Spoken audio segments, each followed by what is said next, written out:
કામ અને મહેનતાણાનો પ્રશ્ન કે 150 વ્યક્તિઓને 12 દિવસ ચાલે એટલો ખોરાક 200 વ્યક્તિઓને કેટલા દિવસ ચાલે? તો અહીંયા આપણે સર્વપ્રથમ જોઈશું કે કુલ વ્યક્તિઓ 150 છે અને એમને 12 દિવસ ચાલે એટલો ખોરાક છે. એટલે 150 ગુણ્યા 12. હવે આ જે આપણે કુલ ખોરાક મળ્યો તેને આપણે 200 વ્યક્તિ વચ્ચે વહેંચવાનો છે.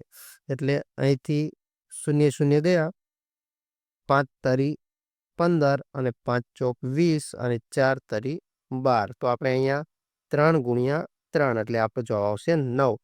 તો 150 વ્યક્તિઓને 12 દિવસ માટે ખોરાક ચાલશે અને 200 વ્યક્તિઓને 9 દિવસ માટે ખોરાક ચાલશે. તો અહીંયા આપણો સાદો અને સિમ્પલ જવાબ બી 9 દિવસ એ આપણો જવાબ છે. જો વિડીયો ગમ્યો હોય તો વિડીયોને લાઈક કરો અને આવા ને આવા મેથ્સ PYQ જોવા માટે આપણી ગુજરાતી ગણિત ચેનલને સબસ્ક્રાઈબ કરો અને તમારા મિત્રોને શેર કરો. મળીએ એક નવા વિડીયો સાથે. ત્યાં સુધી જય હિન્દ, જય ભારત.